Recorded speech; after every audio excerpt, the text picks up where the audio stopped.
In Hastings, Nebraska, we present Huddle Up, a great way to start your day with all the news, weather, and sports you need, interesting interviews, and friendly conversation from two guys that go together like Scooby and Shaggy, Mike Will and Tyson Havronic.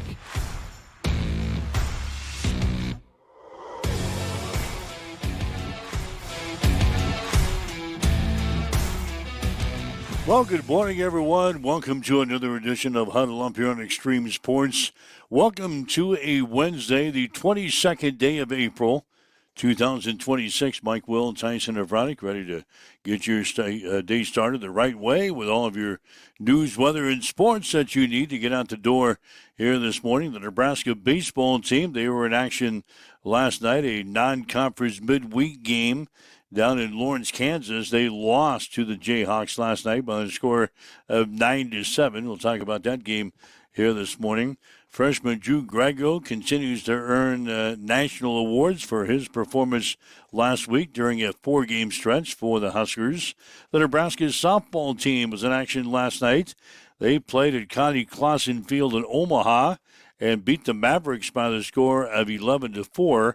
Hastings College men's golf team has won the GPAC championship. It's the first GPAC title in the program's history for Hastings. We'll talk about that coming up. Hastings College softball team will be in action today. They'll try to break a 4-game losing streak. They have a doubleheader planned in Omaha against the College of St. Mary's. Adams Central baseball team on the road yesterday. They beat Centennial by the score of 13-1. Had more action in the NBA last night. We'll have the results and the schedule coming up. We're also going to be hearing from Trevin Lindhart. He's one of the guys that we plucked out of the transfer portal. He's a 6'5" guard from Utah Valley State. We're going to be hearing some comments from him on the show here today. So all that and more is straight ahead as you wake up and get going on this Wednesday as we welcome in Tyson Havronic from the Western Studios. Good morning, my man. Yes, good morning. Nebraska-Kansas baseball last night. Back and forth battle. What do you expect? Two teams with similar records, two teams with similar rankings, and I thought that's what was on display last night. Couple missed locations in the zone. Boom, Kansas makes you pay. They got some pop in that lineup and some power, and kudos for them to picking up the victory. I guess we're going to start off with a little bit of a TED Talk, a little bit of a lecture on how sports work, because I was watching my Facebook feed yesterday, and I can't help but just shake my head at some people. So this is a TED Talk to tell your friends. We need to spread the message. We need to talk about what ESPN Plus is. ESPN Plus takes a college broadcast feed. Okay? So when you're on the road and you're in Kansas, you're going to get a collegiate feed, or at least a network that is pro the home team. They are going to do a Kansas broadcast. When they bring on the Kansas football coach for an inning and a half, that's why. It's not a normal feed. Similar to Extreme Sports and what we do with Hastings College. It's a Hastings College broadcast. We're going to be more on the pro Bronco side. So just so many people were like, oh my God, this is so pro Kansas. This is, can't they be neutral? Can't they come down the middle? No, it's their feed. That's their home network. That's all ESPN Plus is for all the collegiate games. So we need to start spreading the message and letting people know that it's going to be biased. It's going to be homered. And it's okay. It's okay. Wow, you had a lot of people upset with the broadcast last night? I was just reading the Facebook feed this morning, and it was so many people that were up in arms and at ESPN Plusing, like they care about your comments. No, they don't.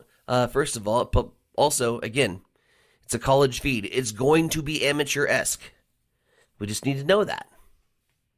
Yeah, that's what ESPN Plus is. Mm-hmm. It's amateur feeds.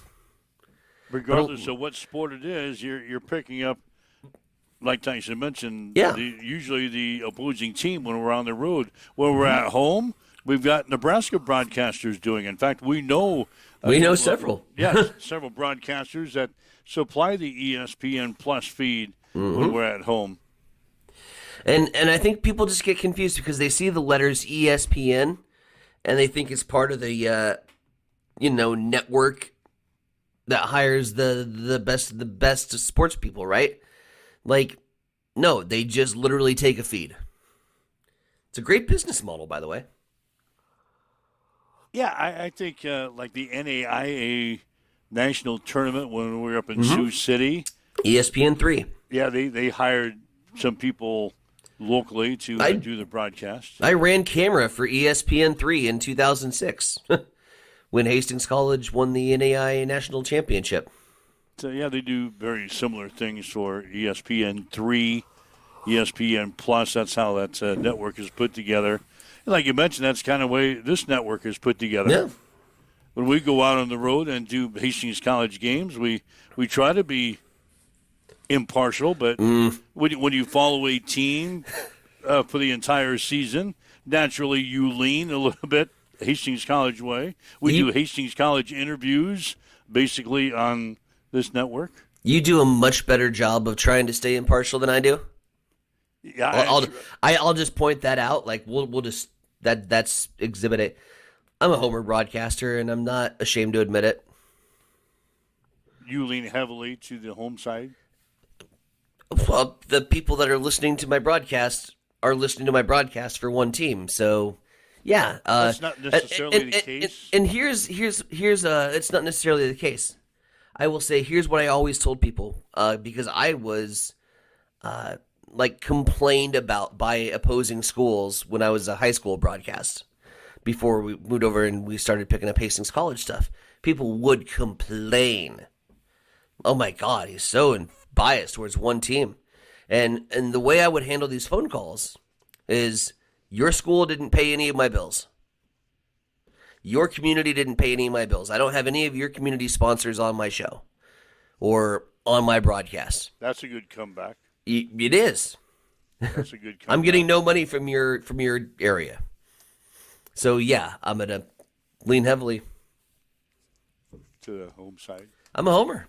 I don't care. Down. And we get we're hooked up with the GPAC network now when we do our games. So, yeah, there are other people listening to our broadcast. But they're not paying our bills. No, but the GPAC is. This is true. Yeah. So that's why I try to be neutral, but you can't always be neutral. It's hard.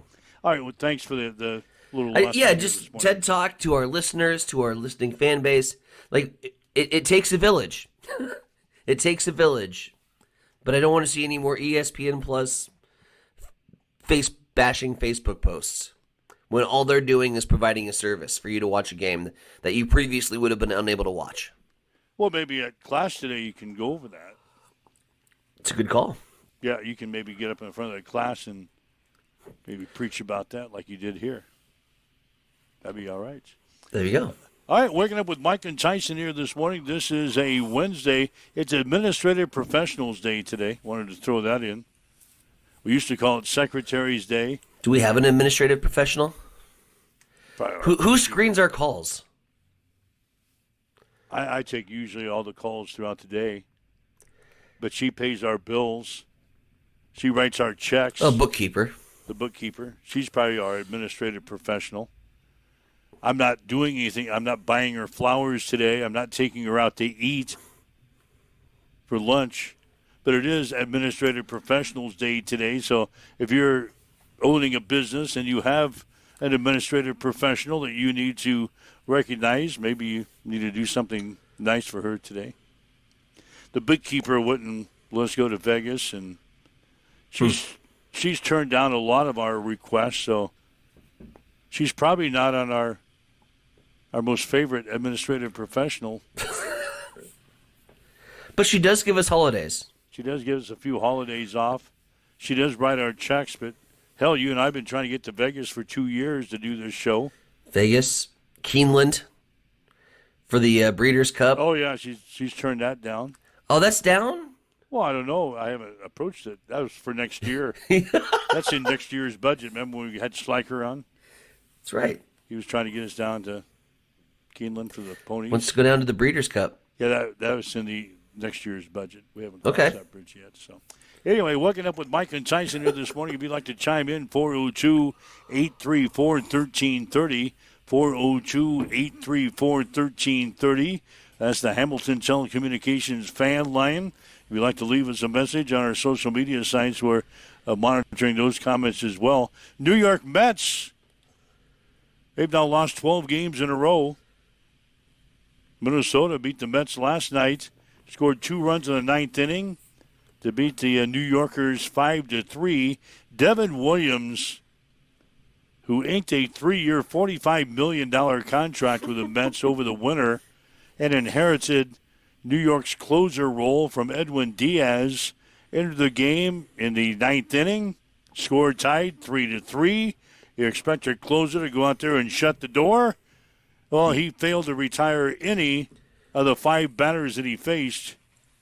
He walked 3, gave up 2 runs before he was yanked by Mets manager Carlos Mendoza. So the guy they threw a lot of money at to come in and close out the game, that's what a closer is supposed to do. You're supposed to put up a 0 up there in the 9th inning. He gave up 2 runs, failed to retire any of the 5 batters that he faced. He walked 3, gave up 2 runs, yanked from the game, and the Mets lose their 12th game in a row as they lose to the Minnesota Twins last night by a score of 5-3. Yeah, I wish he would have blown more saves when he was closing for Milwaukee. That's who the Mets got him from, and he was sure lights out as a Brewer. But good to see a former Brewer finally having some adversity in Major League Baseball. I can't stand Milwaukee. That said, Mets are miserable. Mendoza's probably... It's the New York sports world, right? You don't get a long shelf life losing. It's not like St. Louis, where St. Louis loses 13 games. It's almost if a tree falls in the forest and nobody's around to hear it, doesn't really happen, right? You lose 13 games in a row in New York, you might as well start packing your bags. If Mendoza makes it to the All-Star break, I'll be shocked as hell. Mets have a lot of problems. Speaking of former closer Edwin Diaz, he lands on the shelf. He's going to go on the IL for an extended period of time. Had some ligaments in his elbow that he had to have surgery for. So Timmy Trumpet entrance is going to be muted for a little bit over there for the Dodgers. It's finally the first bit of adversity. I shouldn't say finally like I'm relieved to hear that Edwin Diaz is hurt. I'm just relieved that the Dodgers are finally facing adversity because they're so damn good and everybody hates them. Very similar to the Tyler Reddick that we were talking about yesterday, where he's winning races and all of a sudden the entire fan base and population of the sport just hates the team. And I think baseball fans, other than Dodger fans, can say the same thing. Like, we're sick and tired of seeing them win. We know they're good. We know they're talented. Shohei's the best player, not only on the planet, but in the entire galaxy. Freddie, the whole pitching staff. And so, yeah, first bit of adversity striking the Dodgers. Their closer goes down. For the first time in 2 decades, Mike Tomlin won't be on the NFL sideline this fall. Where's he going? He's going to be in the studio instead. I figured. Former Pittsburgh Steelers head coach joining NBC's Sunday night pregame show, Football Night in America, as a studio analyst replacing Tony Dungy. Oh. Dungy gets the axe. Tomlin is in. Mike Tomlin resigned as the Steelers head coach in January after 19 seasons at the helm of the franchise. Tomlin compiled a record of 193, 114-2 during the regular season, 8-12 during the postseason, never finished below 500. He's the second former Steelers head coach to make the move into broadcasting, joining his predecessor, Bill Cowher, who joined CBS as a studio analyst back in 2007. After stepping down from the Steelers, he's never returned the coaching. So now we got Bill Cowher on CBS. We've got Mike Tomlin on NBC on Football Night in America. Tomlin replaces Tony Dungy on that show for Sunday Night Football this year. So, have we been in contact with Tony Dungy's agent? Yeah, maybe we get him on here. Get him on for the pregame shows. Do a little studio show with Tony Dungy. Maybe we could have him on like on Friday to help us out on our picks. There you go. Oh, God, we did it. Tony Dungy. Yeah. It's a good call. Wisconsin transfer John Blackwell has committed to Duke. Blackwell, who visited Duke on Monday, was the best guard to enter the transfer portal this spring.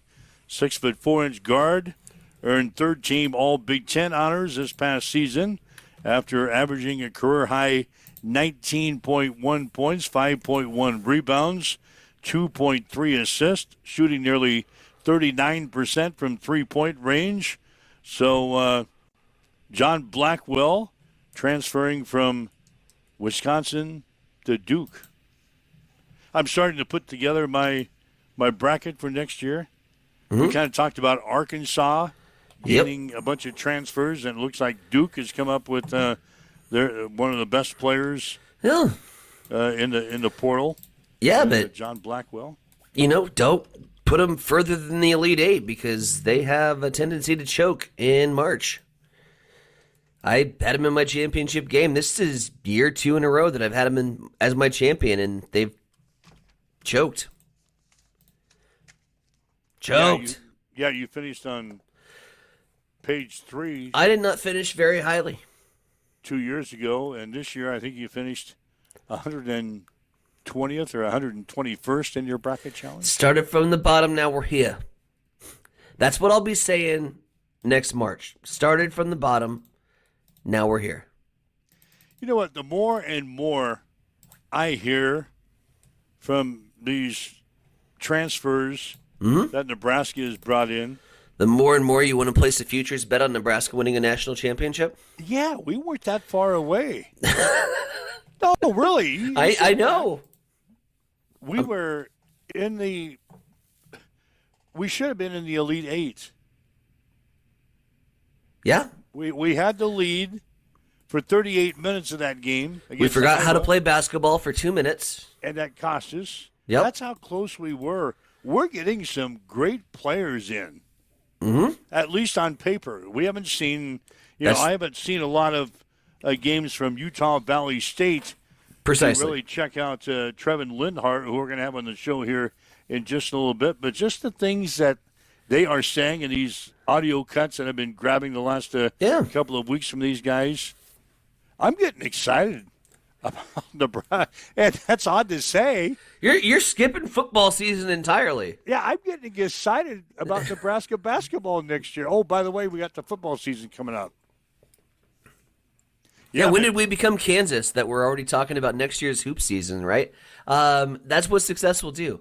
Here's the thing, and my caution, and it's honestly the same thing. You could say that on the football side, Calandria looks on paper like a great quarterback, but also on paper he played at UNLV, and that's the Mountain West, and so to be the best of the Mountain West to see how that translates to the Big Ten, I think that's where the proof is in the pudding, and I think we saw that in some of the other big name recruits that we've got, some of the other blue chips, 5 stars. Sure, they look great on paper and maybe on high school film when they're playing 2 leagues below their talent level. And sometimes it doesn't translate over onto the field, so I don't get super amped and super excited. On paper, yeah, we look great, and I'm content. But I try not to get drunk on the Kool-Aid or the Hoiberg-Aid, if you will, just on transfers and stats alone. Still got to see it. Still got to see it on the eye test. Yeah, but we got a lot of those guys came back, and the guys that we lost, we're plugging in, I think, some pretty good players.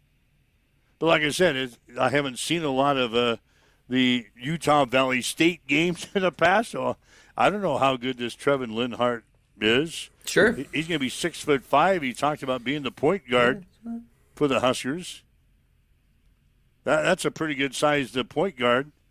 Shoots the ball like crazy. Now we've got about 10 guys that shoot the ball like crazy. So, yeah, I'm excited about Nebraska basketball. Do we have to suffer through another football season to get the basketball? When's the basketball season start? Well, we get volleyball. We can ride volleyball into basketball season. Yeah, we got to basketball gets started about October anymore. I'm still excited for softball season. Boy, they turned around a frown yesterday. They were trailing early and then ended up smoking them. So, yeah, I suppose we got the postseason for the spring sports. We should be excited about. I think Nebraska baseball's going to host a regional. I would think, unless we collapse down the stretch here. Yeah, we'll probably host a regional. I wouldn't think we'd be in line for a super right now unless we get.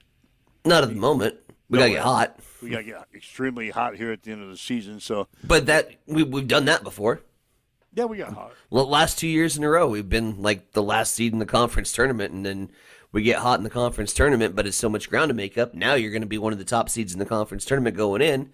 If you just get hot like you always do in the conference tournament, that's going to have a few eyeballs on it. So we're sitting at 31-10 now in the season. Yep.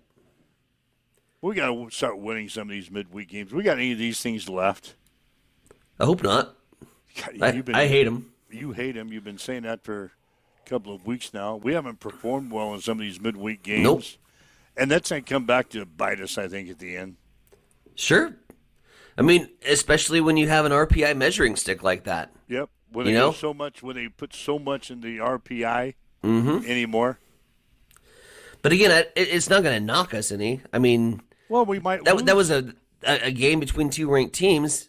What you can't do is turn around and then lose a game in the weekend series. Yeah, we got Illinois this weekend. Got to get brooms out for Illinois. So we got to come back again, which we have done a lot of. We've dropped these midweek games. Yep. We play pretty good on the weekend. So, yeah, I'm just saying that we dropped some of these games we don't care about right now in the midweek, but they might come back to haunt you at the end of the season when the guys that put together these regionals and super regionals. Mm-hmm. Well, Nebraska lost to Kansas twice this year. Yeah. Let's play the super regional in Lawrence instead of Lincoln. Well, no, that's just it. So that could happen. You have two teams that with similar records and similar rankings. Yep. Those two resumes that with 2 wins for Kansas and none for Nebraska, you're going to pick Kansas, Lawrence for the super. That would not be good. Somewhere where we could probably end up. Yep, that's what I'm saying. Yeah. That might not be the last time we see this team in the postseason, or this season. Those 2 losses to Kansas could come back to haunt us. Anyway, Tim Stroman, the head baseball coach for Adams Central, is going to be joining us here in just a little bit. The Patriots went on the road yesterday, and they beat Centennial on a score of 13-1. They threw a no-hitter yesterday. Tony Funk and Nick Musel combined to throw a 5-inning no-hitter for the Patriots, but we gave up a run.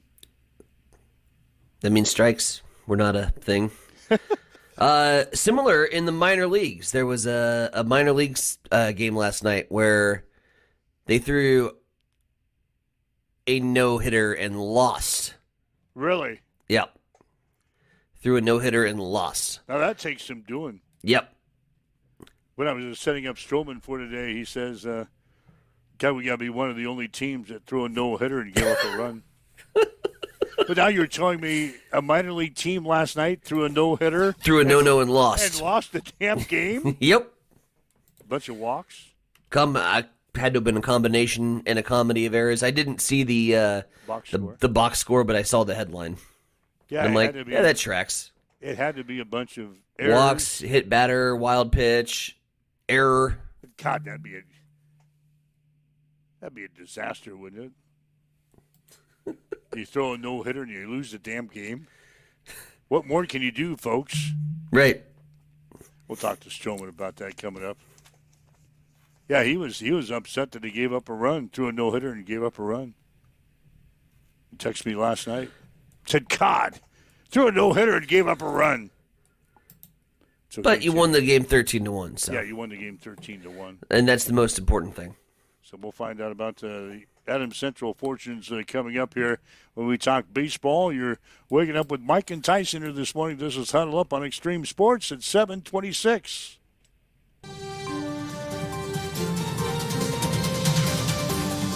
It's time for a morning news update on Extreme Sports.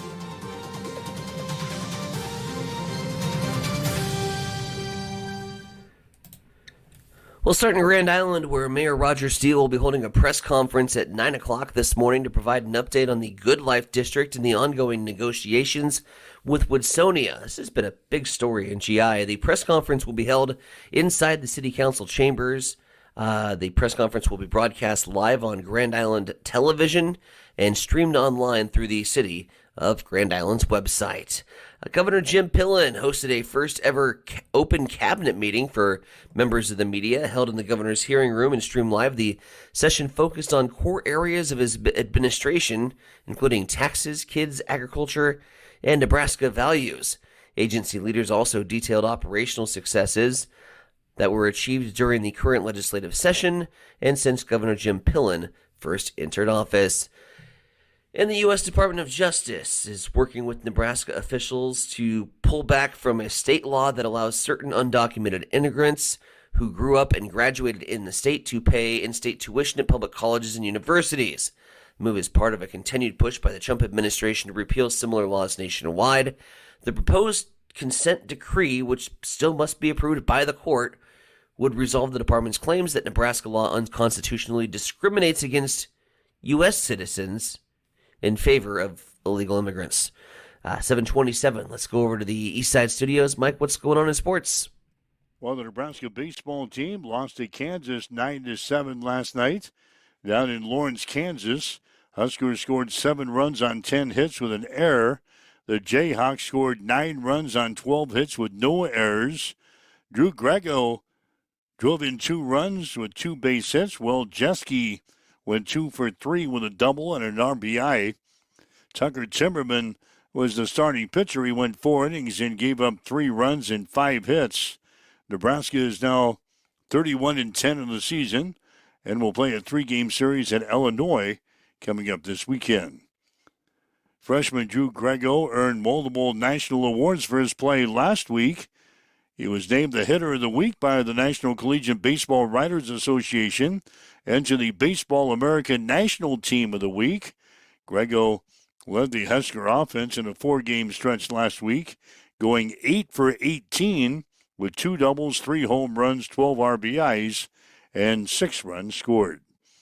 The Nebraska softball team beat Omaha 11-4 last night at Connie Clausen Field in Omaha. Nebraska is now 37-6 on the season.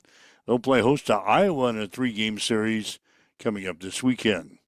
Hastings College men's golf team has won the GPAC championship. It's the first GPAC title in the program's history. Hastings shot an impressive 22 over par during the 3 rounds in Dakota Dunes, South Dakota, and won by 13 strokes over Morningside. Northwestern was third. Max Nielsen of Hastings was the individual champion. The Broncos are now ahead for the NAIA Championships in Silva, Illinois, May 12th through the 15th. Hastings College softball team will try to break a 4-game losing streak when they play at the College of St. Mary's today in Omaha.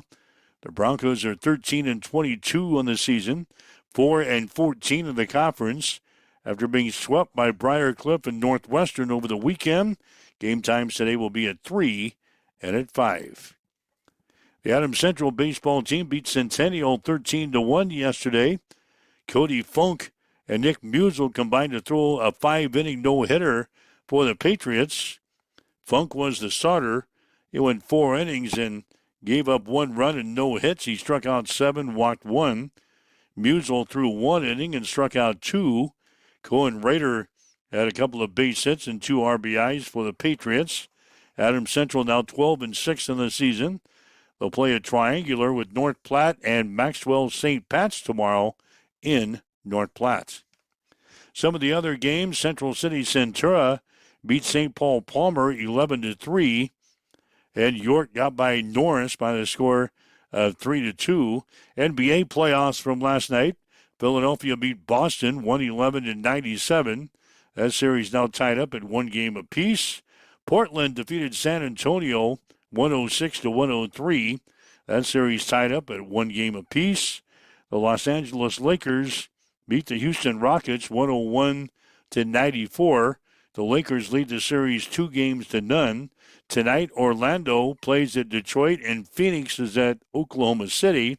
Orlando and OKC lead their respective series 1-0. That's a check on your sports headlines at 7:30 on Extreme Sports. It's time for a morning weather update on Extreme Sports with Chief Meteorologist Tim Jones. Showers and thunderstorms return to the forecast today with areas to the west of Highway 183 under a 1 out of 5 or a marginal risk for severe weather. Large hail, damaging winds are the main threats, and they'll continue overnight tonight after today's high of 82 and breezy. And then overnight tonight, 59 is the overnight low. Thursday, there's a 2 out of 5 on the threat scale, or a slight risk, generally along and east of Highway 281. Large hail, damaging winds, and maybe an isolated tornado the further east you go. We've got south winds this morning at 12. Clear skies, 56 in Hastings at Extreme Sports.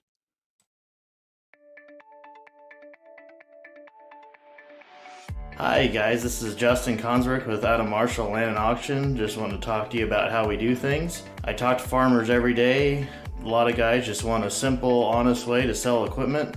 That's why I work with Adam Marshall Land and Auction. We know the equipment, we know the buyers. We run real auctions with no buyer's fees, which brings in more bidders and stronger results. From one machine to the full lineup, we handle marketing, the details, the sales start to finish. We're just real people with real auctions, real results. If you're thinking about auctioning equipment, reach out and give me a call at 308-991-5429.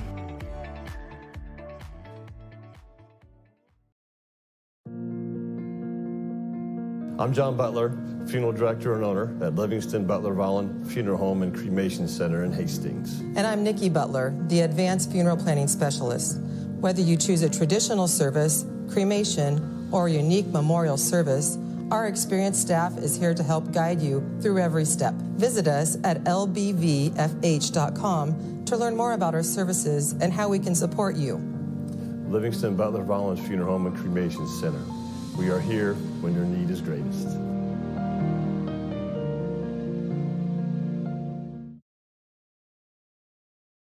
Hamilton has been providing IT solutions for businesses across the state of Nebraska for more than 3 decades. We know that Nebraska businesses are a driving force of support for the communities in which we live and work. We keep them connected and protected by delivering cybersecurity, hosted phones, and managed IT. We are grateful to be part of our Nebraska communities and to support their technology needs. More information at Hamilton. Get ready for the ultimate trivia experience with Extreme Sports Trivia. Play from anywhere at home, on the go, or at your favorite bar or restaurant. Compete live against players from all over in real time, answering questions across categories like sports, pop culture, Marvel, and more. Want to see how you stack up? Track your progress with live leaderboards and aim for the top spot. It's free, fun, and super easy to play. So what are you waiting for? Sign up today at extremesports.com trivia and start playing now. And keep an eye out. We're coming soon to a bar or restaurant near you. All right, Mike Willentyson and Brian with you. It's Huddle Up on Extreme Sports for this Wednesday. Thanks for joining us. Let's talk some baseball, shall we? Tim Stroman, the head baseball coach out at Adams Central, is going to join us for a few minutes this morning. Timmy boy, good morning. Top of the morning to you guys. I'll tell you what, how fortunes can change here. I think a week ago we were talking about suffering through a little bit of a losing streak and not playing very well. Well, since the show last week, you have rattled off 4 wins in a row. You guys on your end of the season upslide again like it was last year. Yeah, like we talked about last week, that Crete, Lincoln, Lutheran weekend the year before that were big turning points for us, and same with this year. I mean, we've really, really taken a look at kind of through a magnifying glass of what we need to improve on from the first half of our year to this back half push, and we've seen all the adjustments kind of come to fruition. There's still a couple that we need to tighten up just a little bit, but, I really like the way we're playing and the style of baseball that we're getting back to playing right now. Tim, let's talk for a little bit. I am here, by the way. You can't see me on camera anymore. That went on the fritz. But me in the corner, the man behind the black screen, let's talk a little bit about this game. Probably an anomaly for Class C baseball across the state of Nebraska. Great team effort yesterday in the pitching performance. You get the no-hitter, but still surrender a run. That said, Timmy, still got to be good to get the 13-1 win. It was good, and I'd love to say that that's an anomaly, but we've thrown 3 no-hitters. All of them have given up a run. So the anomaly would be let's have a no-hitter and not give up a run. I'd love to see that, but no, it is nice. And like I said, all facets of the game are out. I mean, we played really well yesterday. And when we arrived at the field, I was pretty upset because when we got there, we had been really stressing approaches, and we've really been hammering in a lot of games. Well, not a lot, but it seems like a lot. 3 games out of our last 4, the wind's howling 40 miles an hour in. And we show up at this field yesterday, and it's 300-foot fences, 340 to center. It's like, oh, God, here we go again. And, we kind of got a little loose in our attempts at the plate. Like I said, we have been doing an amazing job of staying on the top half of the baseball. And I think what the common folk don't understand is when you say the top half of the baseball, that doesn't mean just put it into the ground. I mean, I'm talking just physics. Let's get the ball spinning the other way so it doesn't just hang up in the air. And you'll see that kind of motion where it hits its apex and then just shoots down. That's the top half of the baseball. And we got a couple guys on our team that think that they're big power hitters, and we had a couple long fly ball outs and the wind yesterday was only blowing about 10. So we didn't hit any out, and it's just, I'm glad, A. And B, like I said, I was really upset when I saw the fence distances. It was like, can we just go out there and take those down? Because we're going to have kids thinking that they can hit it out of here, and not a single ball was hit out of the field. But you go back to, our Saturday game, and I've always talked about, putting pressure on people until they just collapse. And we saw it happen to us against Seward, playing our game style. And then the very next game against Lincoln Lutheran, we start off in the first inning with 3 consecutive squeeze bunts, and then we walk them off to 10-run on 3 consecutive squeeze bunts. So it was nice to see kind of a 24-hour shift in our change of approaches. And, since then I went through our numbers. And when we see one pitch or swing at the first pitch, our team on base percentage in our last 4 games was a 133. As you continue to build down on that, it just builds up, which is, I'm glad to see it correlate because that's what we try and tell these kids. I mean, the second pitch approaches, I think our on-base percentage was 500. Our third pitch approach was 300. Then once you get into the 4, 5, and 6 plus, I'm not going to read all of them, but you get to the 6 plus pitches seen in an at bat, we had gotten out 3 times, and we'd had 24 bats. And I mean, that's just a testament to the kids and listening, because I know that as a high school hitter, you want to get up to the plate and you want to take that big swing so you can fly out 260 feet. But seeing more pitches gets into the pitch counts, gets into the pitcher's head, puts the defense to sleep. That's one of the main things I like to. I mean, you could see it physically at the games. As the pitches continue and the pitch counts get up in the inning, those defenders, I mean, they're slowly pitch by pitch getting taken out of the game. And like I said, we only got out 3 times on 24 or 25 plate appearances. Coming into that game, it took us 11 games to get 24 plate appearances where we saw 6 pitches or more in at bat. Again, so these kids, we could start. Go ahead, Mike. No, I was just finish what you were talking about there. Yeah, I mean, it's just nice to see that this stuff is correlating, because at this point of the year, you want to start seeing your best baseball. And we're seeing better baseball, but I still don't think we've seen our best. Again, talking with Tim Stroman, the head baseball coach out at Adams Central. Patriots have won 4 games in a row. And I was just looking, after you lost that ball game to Seward, you guys, the offense has exploded for you, Coach. You beat Palmyra 21-3. You beat Lincoln Lutheran 12-2. You beat a good Crete team 10-7. Yesterday, you go on the road and scored 13 runs and beat the Centennial 13-1. So the offense that we kind of talked about the past couple of weeks that has struggled a little bit, all of a sudden has found ways to score runs. What's been the difference here in the last week or so?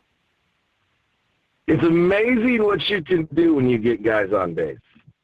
The anomaly, if we're going to go back to that word, was how few base runners. The base runners were an anomaly.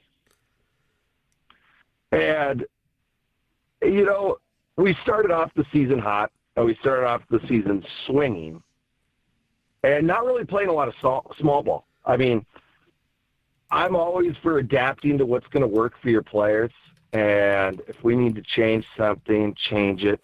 And, you know, the couple of years previous, we played majority all small ball, and the way they came out and swung it that first weekend of the year, I kind of thought to myself, okay, maybe in a couple budget situations, I'm going to let these guys go at it and just hit and play.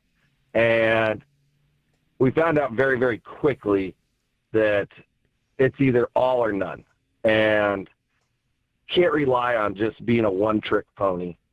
Got to have other tools in your shed and tools in your bag, and being able to bunt and run and get guys on base. I mean, if you go back and look at our total base runners for the last 4 games, we've had a minimum. I think yesterday was our least amount of base runners in these last 4 games, and we had 15. And that's in a 5-inning game. And so we got to be able to get guys on base, because if you look even further into those numbers, when we did get guys on base, we were double stealing, we were stealing, early break stealing, making these guys throw the baseball around, and sometimes that's the hardest thing to do, is to play catch. And that happens at every level. I mean, you look at our no-hit, one-run efforts, because, you know, we kind of can't play catch at times, and we force guys to do things, and you can't do that without base runners. It's a pretty boring, pretty, you know, mundane game if you don't have guys on base. And so you look at our base runners, we have 15. We also had 15 stolen bases. I think we made their catcher throw it away a couple times, not be prepared in certain situations. So I think the biggest factor is our plate approaches. To answer your question, our plate approaches have been more team-based and not, you know, more statistically based. And I'm getting away from hearing, oh, that ball was barreled. Yeah, but the guy was camped under it at 260. Like, we can't score runs based on, you know, opponents and our exit velocities. We got to have team approaches. I don't care how hard you get out. Like, if it's a productive out, sure.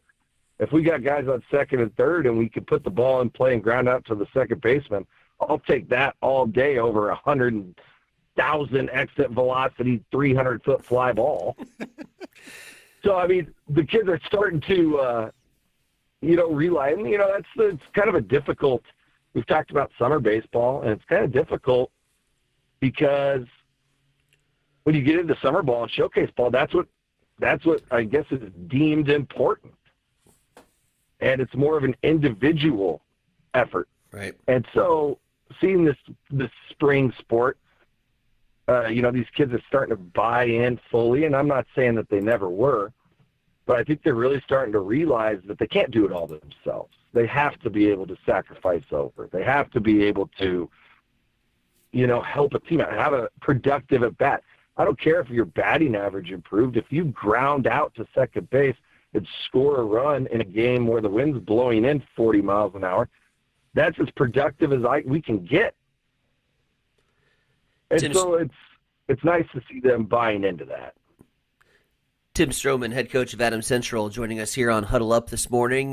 Tim, by the time we talk next week, we will have 5 more games to chat about, with the emphasis, I think, on the early part of next week with a road contest in Norris. Then we get the Colonels the following day on Tuesday. This is a big stretch of baseball here for your boys. How do you approach the next 5 games? We're going game by game. I told those kids yesterday, because sometimes as athletes and, just be a observant person, you can look at the matchup, say yesterday, and say, okay, this should be a win. But, I have a different mindset on that. I prepare our team the same way for any opponent. We coach our team the same way for any opponent. The only thing we're doing is cheating ourselves if we don't put ourselves in the best position to win baseball games and to compete. If we go in, hey, coach, can I swing at the first pitch in this game because, this team's 0-13, why would I put you at a disadvantage for further on down the road by changing our adjustment for a team that might not have a good record? I'm not coaching the opposing team. I'm coaching our team, and I want the best out of our guys every single time. I don't care who the opponent is. And I think they're slowly starting to see that. And I remember when I was 16 or 17, if you had told me that, I'd be like, yeah, you're full of shit. So I get it. Like, the kids but it's very important that we take care of ourselves at this stretch and not really focus in on any sort of the PowerPoints, any sort of that, because there's a very real situation where we could not host a district, go to a district, and come district seating time, be a 9 or 10, and then once that district tournament's played, we're a 4. Right. So there's it's a different year, I'd say, and I don't have a lot of experience with this PowerPoints and looking at Class C, and to be honest, up until the last 3 years, I had never even looked. So taking care of ourselves on a game-to-game basis. We can only control what we can control, and that's giving our best approaches at the plate. That's catching the baseball. That's making fundamental defensive plays. And if we do those things, we are going to be in a good spot. We don't have to worry about what other people are doing.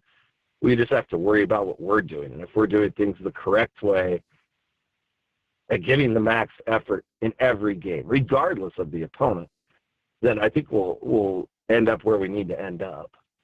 But it is. We have a lot of games. We have a heavy back half schedule, which I really like just for that fact, especially in a year like this where, we kind of slipped on some games where I thought we could have potentially done better in.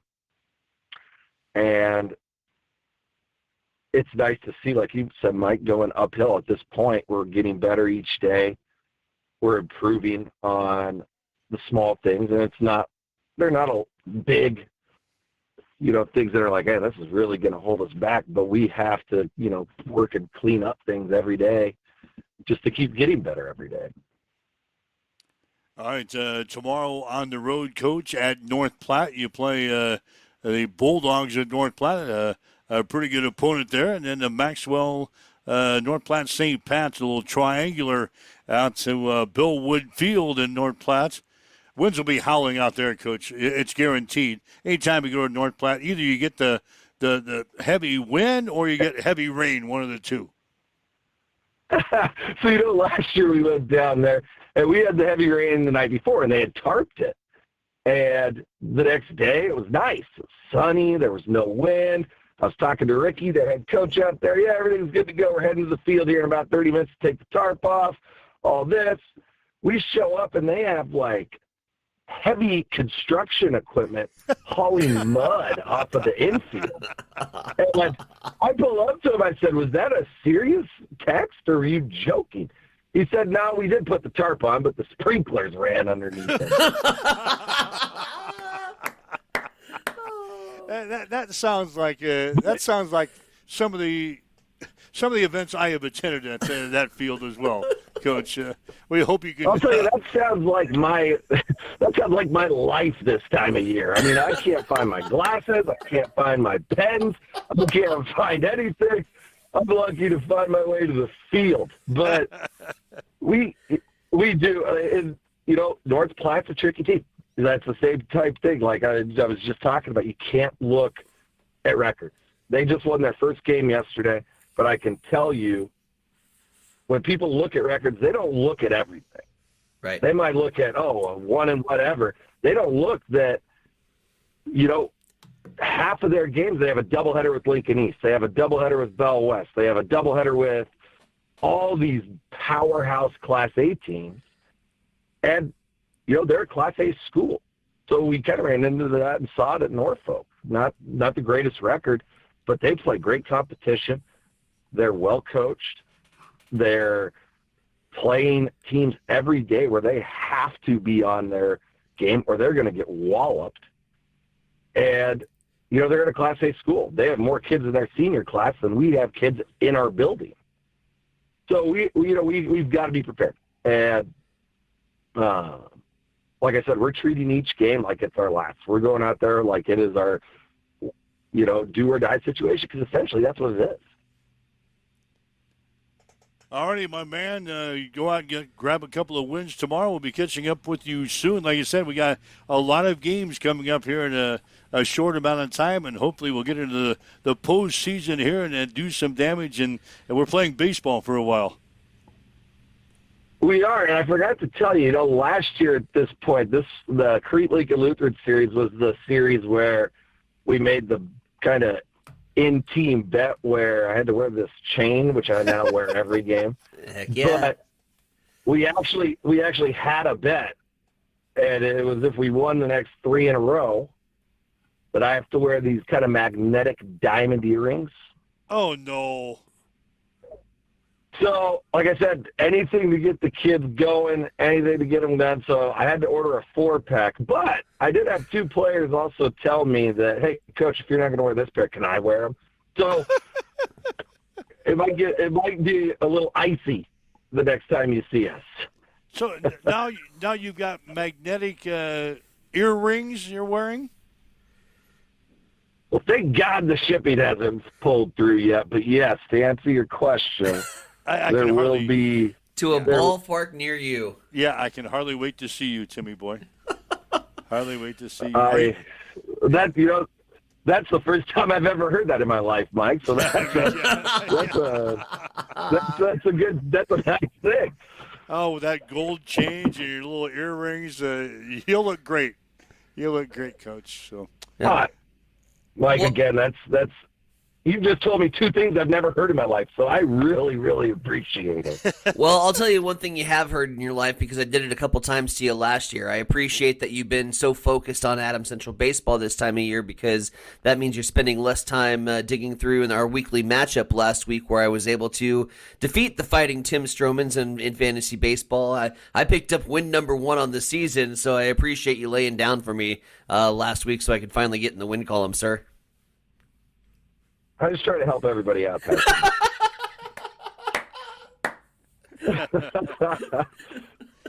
All right, man. You guys have a good week. All right, we'll talk to you again next week. Thanks, Tim.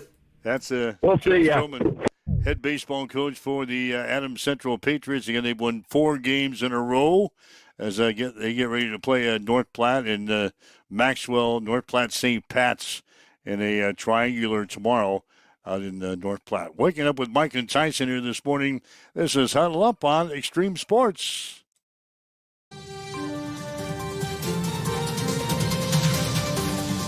It's time for a morning news update on Extreme Sports.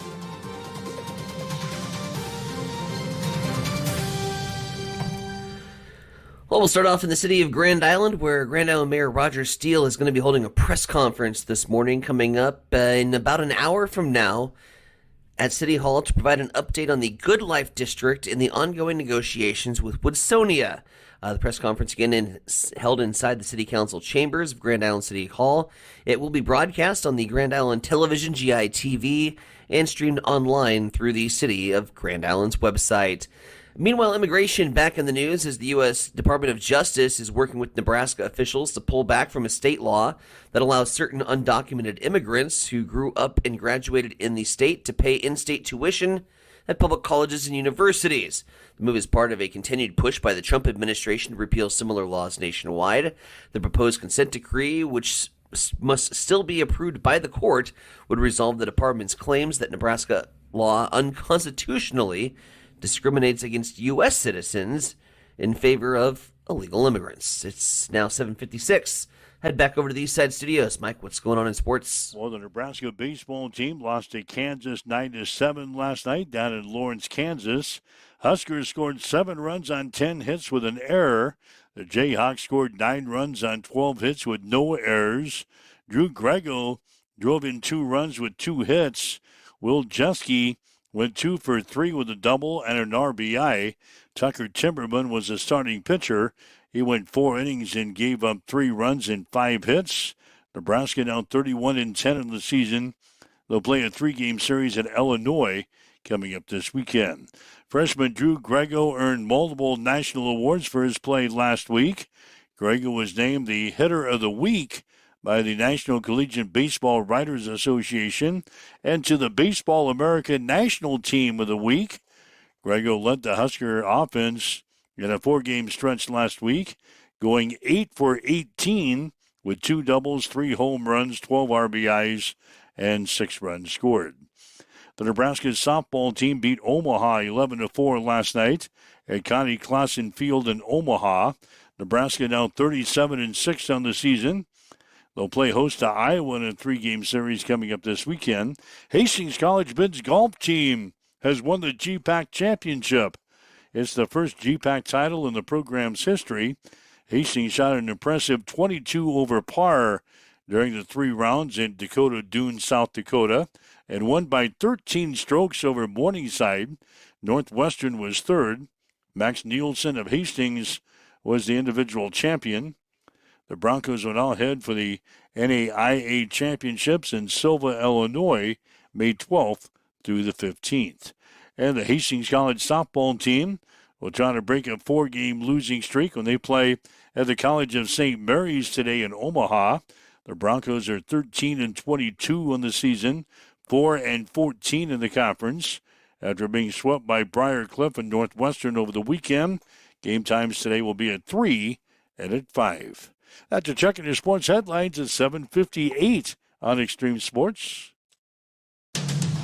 It's time for a morning weather update on Extreme Sports with Chief Meteorologist Tim Jones. Showers and thunderstorms return to the forecast today with areas to the west of Highway 183 under a 1 out of 5 or a marginal risk for severe weather. Large hail damaging winds are the main threats, and they'll continue overnight tonight after today's high of 82 and breezy. And then overnight tonight, 59 is the overnight low. Thursday, there's a 2 out of 5 on the threat scale, or a slight risk, generally along and east of Highway 281. Large hail damaging winds, and maybe an isolated tornado the further east you go. South winds this morning at 12. We've got clear skies. It's 56 in Hastings at Extreme Sports. Connet Auto Care is the trusted name in automotive repair and maintenance services in Hastings. We're a gold-certified Napa Auto Care Center. Our ASE-certified technicians have the Blue Seal of Excellence, receive continuous training, and are committed to providing the best service your vehicle can get. Whether it's preventative maintenance, major repairs, or just an oil change, Connet Auto Care is here for you.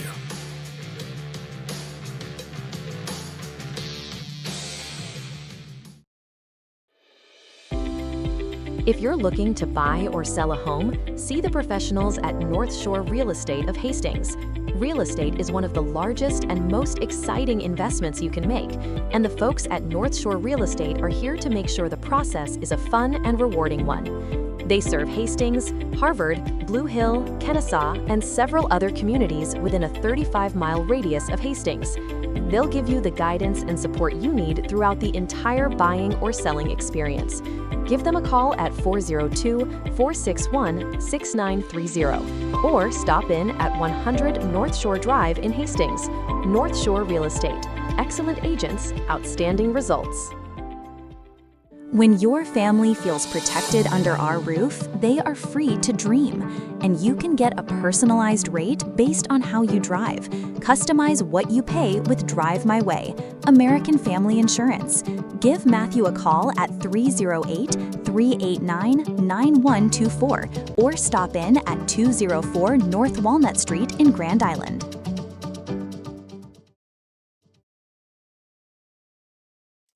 All right, Mike Wills, High Center Bronx with you. It's Huddle Up on Extreme Sports for this Wednesday. Again, it's Administrative Professionals Day today, so we used to call it Secretary's Day. Now it's Administrative Professionals Day, so take care of your administrative professional today if you can. We'll have high school baseball coming your way on Friday. Lincoln Northwest playing at Hastings High beginning at 4:15 for the pregame. Saturday, college baseball, Concordia playing at Hastings College beginning at 12:45. We'll also have a college softball for you on Saturday. That'll be on Extreme Sports 2 as Mount Barney will play at Hastings College beginning at 12:45. So the end of the week, we'll have to dodge Mother Nature, I think, this weekend. So hopefully we'll get those games in this weekend. I think we got a pretty good chance of rain on both Saturday and Sunday. So oh, boy. That's always nice. Oh, boy. To dodge the potential rain. So that's coming up this weekend. Anyway, we wanted to get to Trevin Lindhart. He's the new Nebraska basketball guy that we plucked from the transfer portal out of Utah Valley State. We'll save him for tomorrow. We got kind of long with Timmy Boy. That'll happen. Well, we talked about his magnetic earrings that he's got to wear now. Yeah, that was a curveball that I was not expecting to talk about today. It was the fashion that he's going to be on display in the dugout. Oh, he's got to have the gold chain on now. He's got to have his little magnetic Absolutely. earrings on. Here's the thing, though. Look good, play good. Oh, whatever works. Look good, play good. Whatever works. They're on a roll right now. The same thing happened last year when he had to start wearing that goofy gold chains because Krejci made a bet with him. And he's got to wear that stupid gold chain and propelled him into the state tournament last year. Well, he's still wearing that stupid gold chain. And now he's going to pair that up with a pair of magnetic earrings. God, he'll look good. He'll look good going up to home plate. Yep. On those. We'll know where he's at. We can see the reflection. Well, if you're an opposing coach. Yeah. And you meet the umpires there at home plate before the game when they shake hands and exchange the lineup cards. Yep. You look across the plate, and here's Stroman. He's got his gold chain on with his magnetic earrings. What are you thinking? I'm thinking I got to up my game. God. These guys are ready. I can hardly wait to see that. Comment cleanup really quick. Ryan Martin says rock chalk baseball. Boo. Shane says pump the brakes when you're talking about Nebraska basketball and placing a futures bet on them winning the Natty. And then Amber wants to get into the discussion tomorrow about the transfer rule with Jamarcus Lawrence could come back. NCAA needs to rule on the 5-5 rule. So we'll talk about that. Yeah, we'll dive into that. We also got tomorrow on the show. Remember? Yep, I remember. Do your mock first round for your team. You want to trade away the pick? What positions are you looking for? What is your ideal first round scenario? And you can play along too. If you have a favorite NFL team, go ahead and drop it in the comments section during tomorrow's show. We're going to go over the first round of the NFL draft, which gets underway. Yeah, I'll take the Chiefs. Yep. I'll take the Chiefs. You take Buffalo. I'm going to take Buffalo. Anybody else that wants to chime in with their pick for the first round tomorrow, make plans to be there right at 7 tomorrow. Drop them into the comment section tomorrow. So, are you better than your GM? In Marcus's case, I could say probably yes. Yeah, Marcus, he'll take the Jets. Yep. In my case, probably not. Chiefs have a pretty good GM. They got a good front office. So, anyway, we'll do that tomorrow. Again, if you want to listen to the show again, you can on our podcast, social media sites. Download the podcast, listen to the show again. We'll see you again tomorrow morning at 7 here on Extreme Sports. Have yourself a great day. You've been listening to Huddle Up on Extreme Sports, Central Nebraska's new home for sports. Join us every weekday morning from 7 until 8 on Extreme.